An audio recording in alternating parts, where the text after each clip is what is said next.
Welcome to the Holding Hope podcast.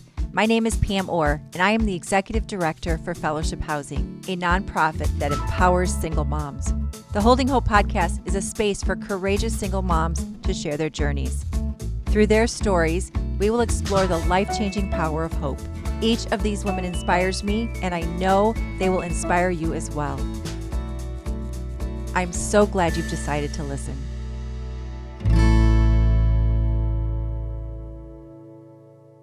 Welcome to the Holding Hope podcast, a space for sharing stories of incredible single moms and their journey to finding hope. My name is Pam Orr, and I am the Executive Director for Fellowship Housing, a Chicagoland nonprofit that serves single moms. I will be your host today. I'm so excited for you to meet our guest. She is a graduate of Fellowship Housing. She's funny, she's sassy, she's wise. She's also the mom to Paula and abuela to Paula's 3 children. And she's my friend. Welcome, Nora. Thank you. What an introduction. Quite an introduction. Well, it was all true. I can't wait for everyone to hear your story and for us to get into your story. But let's start with, how did we become friends? Let's share that with everyone first. I think it all started 2 years ago when I got my interview for a position at Fellowship Housing. And then thankfully I was accepted into the role. So I've been part of the staff for those 2 years. And I'm just really grateful that we have developed such a good relationship, not only with you, but with everybody. It's a good staff of women, isn't it? Yeah. And we're grateful to have you on board. All right. Well, we're getting a little bit ahead of the story. We're kind of at the end of the story. So I'd love to take the listeners back to the beginning. I noticed, and I'm wondering if our listeners noticed, that you have an accent. Oh, really? I'd love for you to share the story of where did you pick up that accent? I don't think I've heard that one before, but well, I was born in Mexico. And took some English lessons over there when I was in high school. I've been living here for more than half of my life, so I just can't seem to get rid of the accent. You know, it's just part of who I am.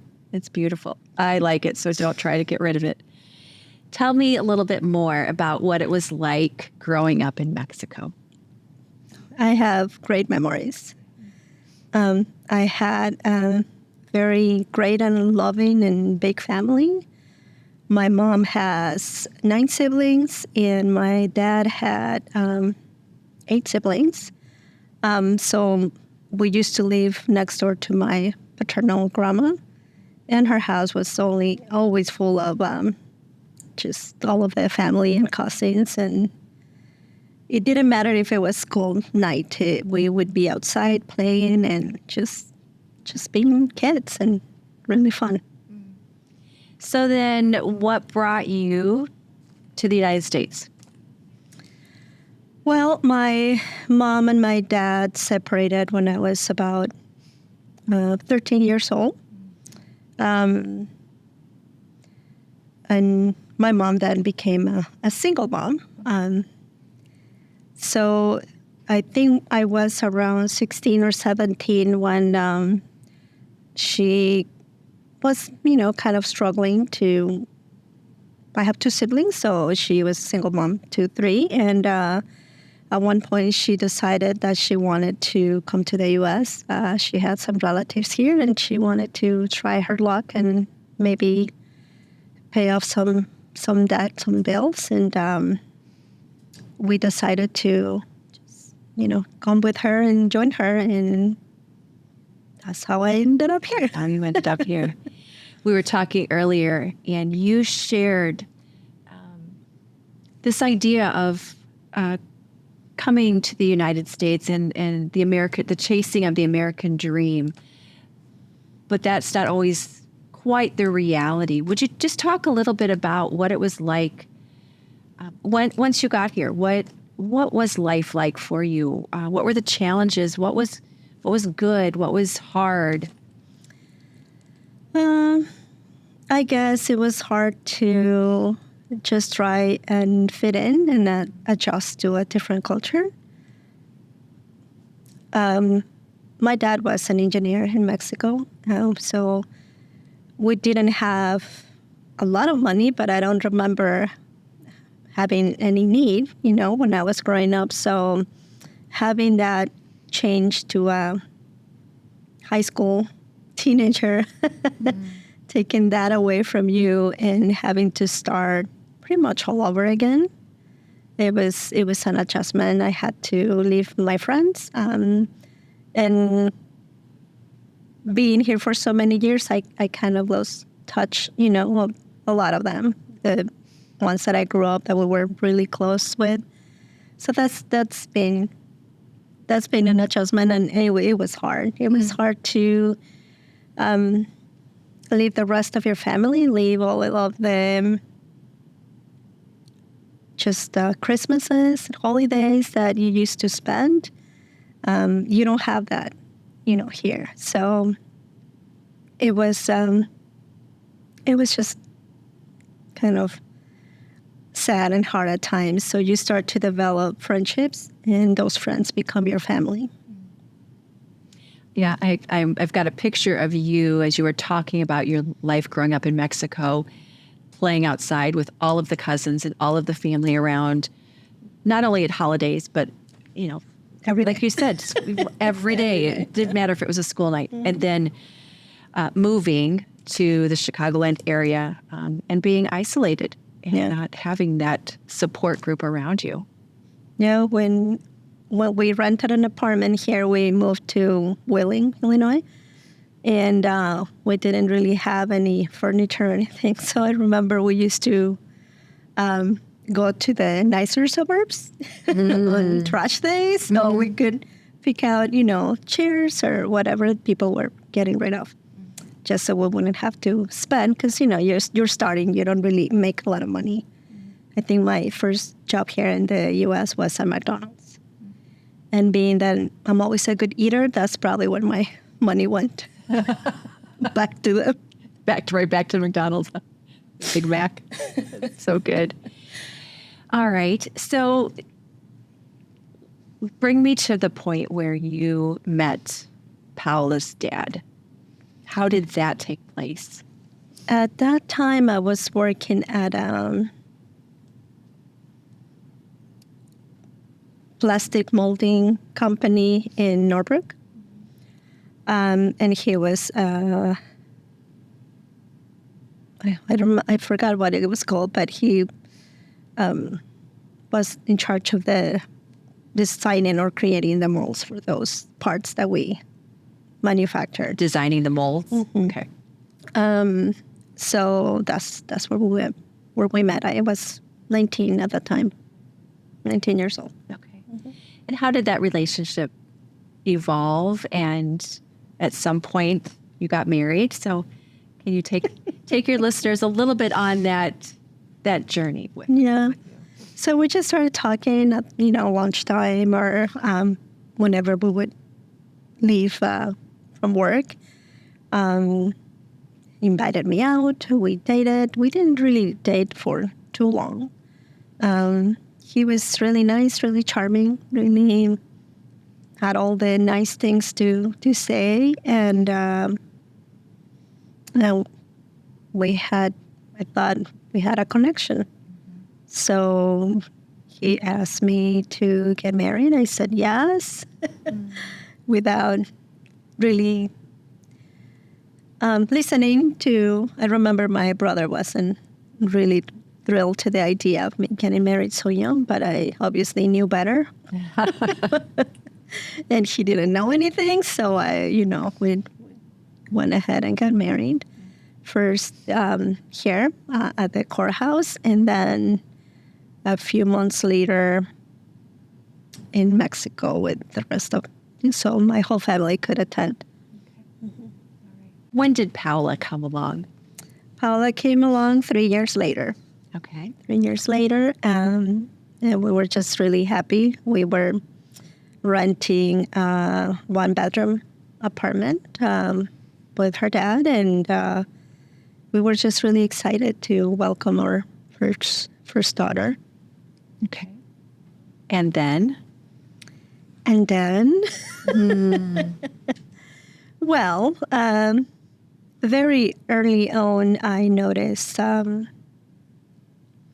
there was some things in the way that he had shared his story with me. He was born here, and his mom was from El Salvador, and his dad was from Mexico. And he had shared a few things when we first met that slowly throughout the years, I started to realize that they were not truthful.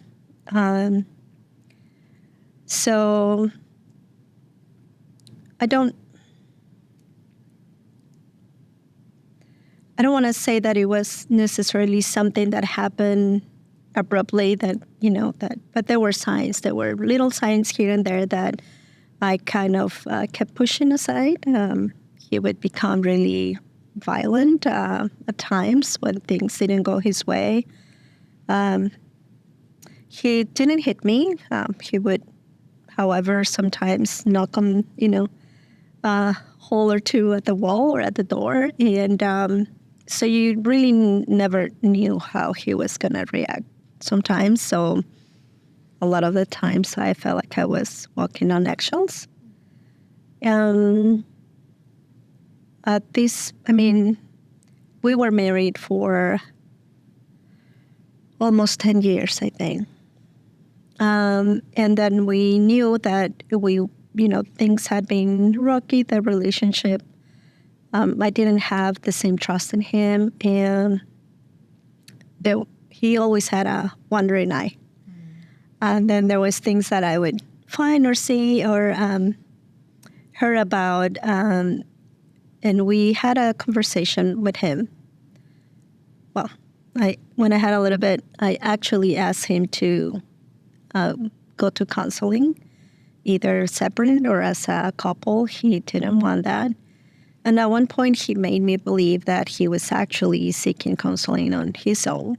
And he would leave the house to go to his appointment and come back and tell me how that had gone. And I found out maybe a year later that was not the case. He wasn't really going to any counseling. So we talk about how we were not at a good place in the relationship. And we agreed to give it our best for at least 1 year to really try our best and then talk again in that year. So we went ahead and I realized it was stupid, but we went ahead and bought a townhouse. And within probably 4 months that we were living there, he just decided that he wasn't going to try anymore, that he had enough. And I asked if there was somebody else. He kept denying it. He said no, but I had seen changes in him, being on his phone a lot or just going into the garage and taking phone calls. And I knew something wasn't right. I didn't quite believe that there wasn't somebody else involved, but a week after we signed the divorce, I found out that he was seeing somebody else and they were soon to have a baby. What does that do inside of you emotionally to navigate those years of uncertainty and having suspicions and pushing things away, and then finally finding out what you found out about him, that he had this double life? Mm-hmm. What does it do to you emotionally and physically? So, yeah, just crushes you because your self-esteem is just on the floor. You feel like you have no, or I felt like I had no value, that I wasn't enough.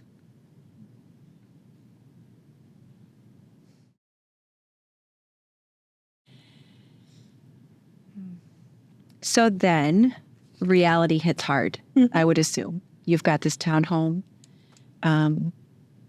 You're very quickly going to be a single mom. What did that look like? Practically speaking, what did that look like for you? Well, right before we got the divorce, he had lost his job, and we're using just my credit, to pay for things, with the promise that he would get a job and pay back. And but all of a sudden, it was just like, I'm going to leave, and you can keep the house, and you can keep the car, and you can keep all the credit card debt. But we didn't own the house. We didn't own the car. So I couldn't afford to keep any of that. He wasn't going to pay for that. So we had to do a short sale on that townhouse. It took me a long time to actually go to the house and take all the stuff away, because he just took his stuff and left. But I had to take care of the rest by myself. So actually some friends, very grateful for that. They, one day they're just like, let's go do it. It has to be now. So put everything on a storage, and while I figure out what I needed to do, rented a 1-bedroom studio. And my daughter actually went to live with my family in Mexico for a year. How old was she at the time? I think she was about 8 years. While I was trying to, figure out what I needed to do, get kind of back on my feet, and just try to figure out what the next step would be. I'm trying to put myself in your shoes, Nora, when you put Paola on the plane. What was that like? She flew by herself, and she was just like, she arrived with my family, and they're like, how's your mom? She's like, oh, she was at the airport crying. She's so funny, but I wasn't crying. I was trying to keep it together. And I think at that point, her dad was with me just to say goodbye, trying to keep it as casual as possible for her, even though it was hard for me to see him.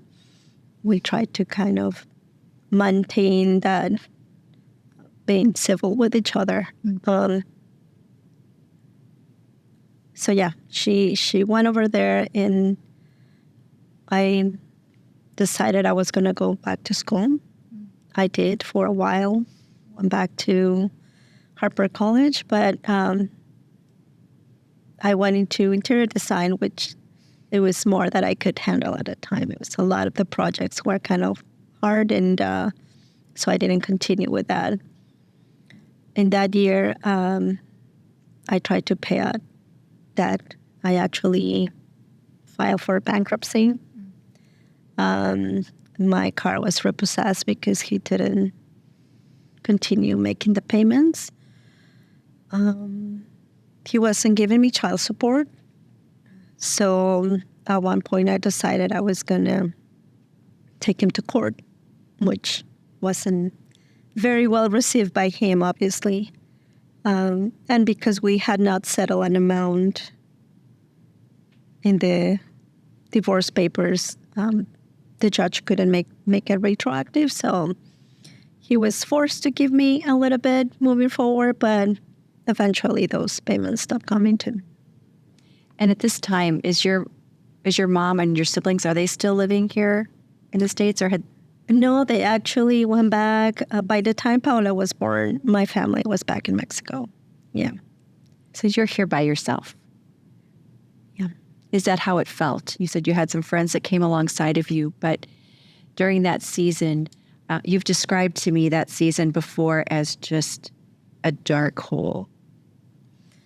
I had one aunt living here. She was married, and her husband took us into her one-bedroom apartment, and we slept there with my daughter in a blow-up mattress that had like a big bulk. You know how they start to pop out in wrong places. It was horrible. And it had a hump there.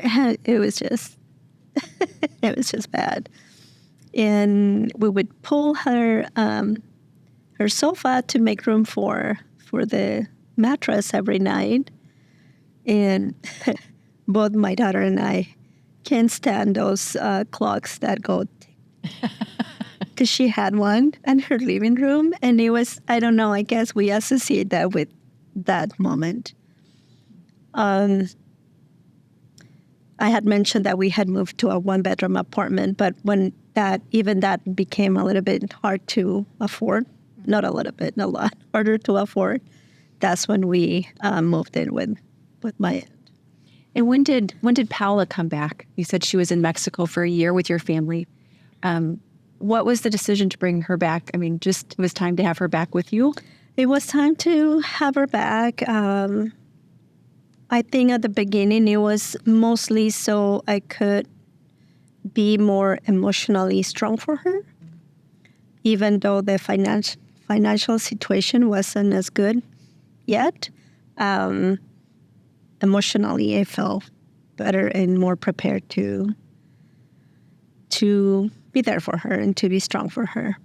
But even then, we were still sleeping with on that mattress. And then Paola went back to Mexico in the summer for the summer that time.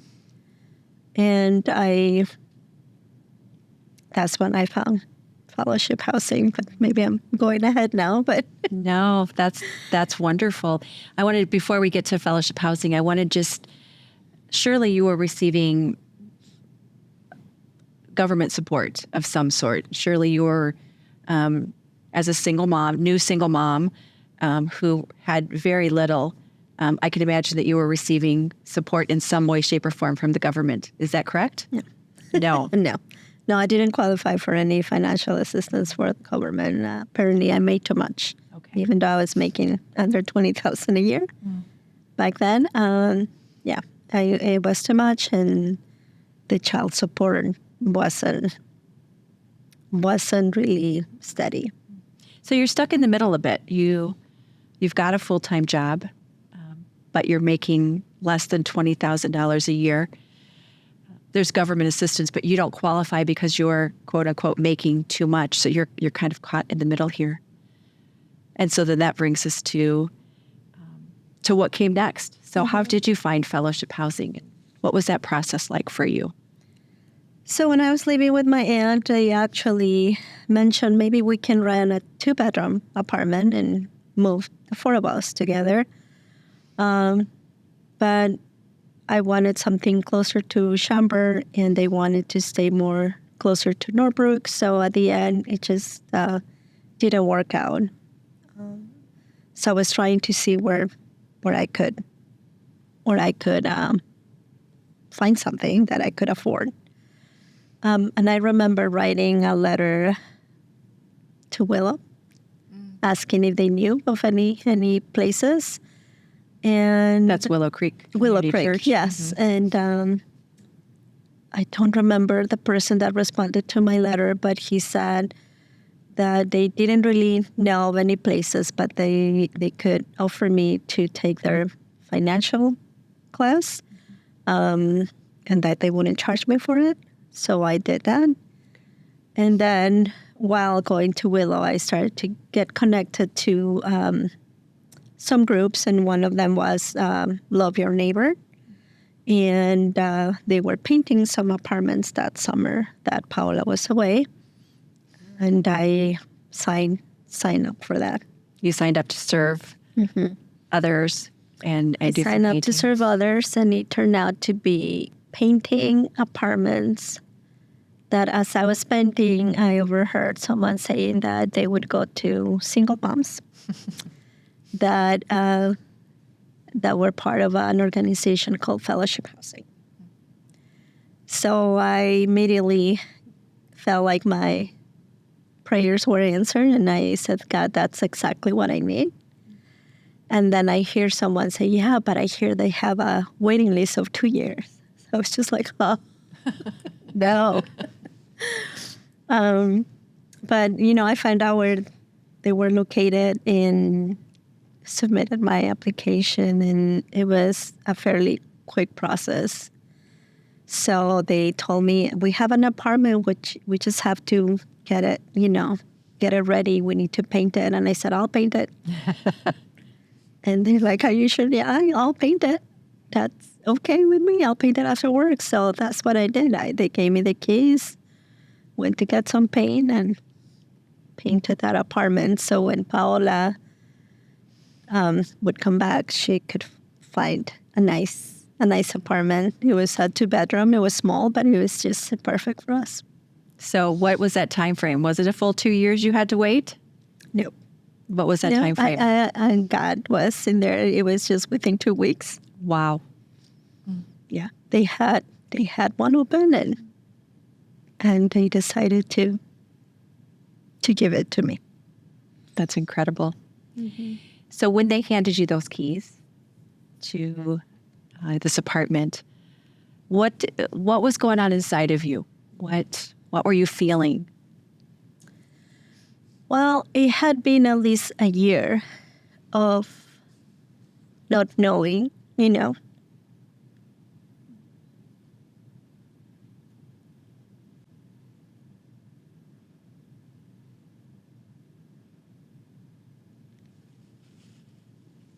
A year of just wondering, how I was going to make it.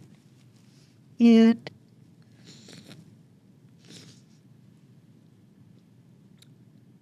just feeling darkness around me all the time. When I got the keys, it was just like such a relief. Such a relief. And I felt like, I felt like I was seen again, that somebody was listening, that somebody was seeing me, and I just, it just felt like I could breathe again. Like a huge weight had been lifted off my shoulder. Just watching you and the tears well up, it seems like those feelings come back very easily. It's very easy for you to remember what it felt like to receive those keys. You were telling us a story the other day of something that took place at the Fellowship Housing offices with another mom who had been welcomed into Fellowship Housing. Would you mind sharing a little bit of that story? Yeah. It's just one of those things that they stay with you, no matter how many years pass. It's been, as you know, a busy season for Fellowship. And I was in the office in the middle of submitting paperwork for the internal audit that we had. And I had my door open and I'm typing away. And all of a sudden I hear this sob coming from another office. And it took me back.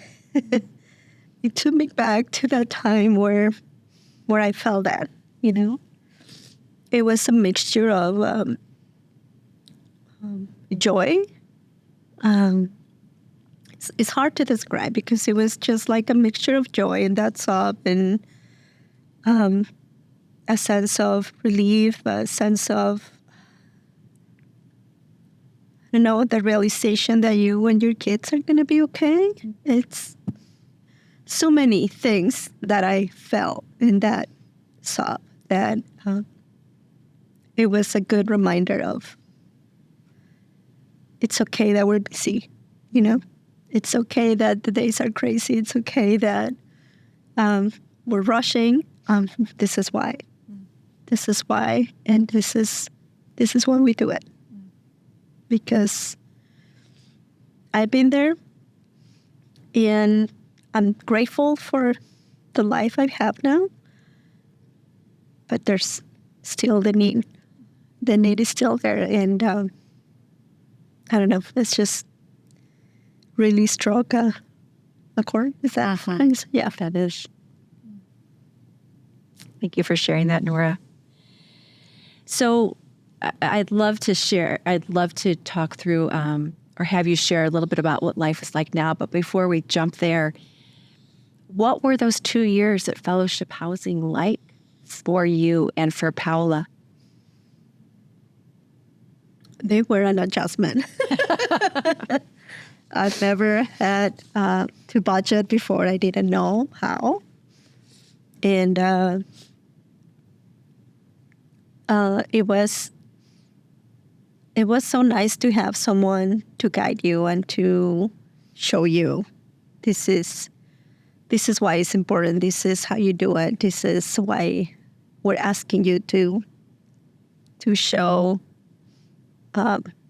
what you're spending on. And it was just really nice to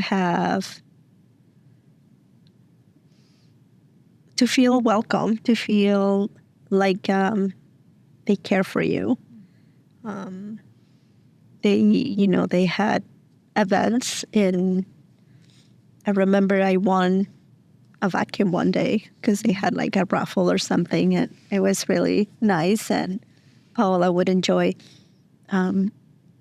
being around other kids without feeling like she was less, So it was a really great process. It was I wanted to stay longer. 2 years were not enough. But what did you accomplish in those 2 years? I was able to pay my dad. I was able to pay a used car that I had to get when the other one was repossessed. And I was able to save. I don't know. I was able to, we were able to get a house through Habitat for Humanity. And it was just at the perfect time. And it was a perfect house for us too. How many years ago was that, Nora? It's going to be, I think about 14 years maybe. 14 years ago. 15 years ago, yeah. So what's life like now? What's it like to be Nora now? And what does it look like? I'm just really grateful to God, right? First of all, when I became a single mom, I didn't have a personal relationship with Jesus. And throughout that process and me surrendering and accepting my defeat, I guess, at the moment, God worked miracles, just put the right people in the right place. And I have been met with a lot of grace by a lot of people. I've made mistakes, but I've always felt that grace from people around me and you. So I'm really great. I remarried. I've been married now. It's going to be 10 years now. My husband is, he also has one daughter. So between the two of us, we have 7 grandkids. And life is good. And now I'm working at Fellowship Housing. And just being on the other side of it, I was on the receiving end, and now being on the other side where I see how much work you put into it and how much it takes to help these families is just amazing. It's just amazing to see the staff pouring so much into their day-to-day, just to make sure that the moms are okay. When individuals pick up your story and listen to this podcast, what do you hope they take away? Just knowing that even when we feel like nothing is working and nothing is going the way we want, we're not really seeing the big picture. God is seeing the big picture. I mentioned to you before how one of the requirements for fellowship housing is to have insurance for your car. And when I was going through all of this mess in my life, I remember being pulled over and getting a ticket because, at one point I stopped paying my insurance because I would either buy food or pay the insurance. So I didn't pay the insurance, which I'm not proud of, but it happened. So the cop stopped me, gave me a ticket, and I was just like, why, God? Just like, you see my situation, you see what's happening, you see how I'm struggling, and now this. And a month later, because of that, I was able to get those keys for the apartment because God was paving the way. God was telling me, you're going to need this. I'm sorry if it's hurting you right now, but you're going to need this. So as a result of that ticket, you had to go get insurance. Get insurance. And then when I show up to court, I was in the wrong courthouse and the judge dismissed the case. Like, I don't know what you're doing here. The cops sent you to the wrong courthouse, so just go. Don't drive without insurance. So that prepared me for what God had in mind. Because one of the requirements for entering fellowship housing is not only that you have a car, but that your car is insured. Mm-hmm. So if you had not had that, it would delay the process. And yeah. So sometimes in the middle of all the chaos, you don't see the light. You don't see the light, so just hang up. And I would like whoever's listening and it needs to hear this, to don't lose faith, to hang up on that, hang to that hope. I can't even talk right now, but just don't lose hope. Because even though we don't see the big picture, God is working. Nora, thank you for being vulnerable today. Thank you for sharing your story. I am confident that God has a plan for who is going to listen to this story, and I'm excited to find out how He chooses to use it in other people's lives. So thank you. Thank you for being here today. Thank you for tuning in to the Holding Hope podcast. If you enjoyed our conversation today, would you consider joining our community of people who find joy in elevating the story of single moms? You can follow us on YouTube, Spotify, and Apple. If you know someone who would benefit from this conversation, would you please share it with them? And finally, if you'd like to learn more about fellowship housing, you can find us at fhcmoms.org or on Facebook, LinkedIn, or Instagram. Thank you so much for tuning in, and have a good day.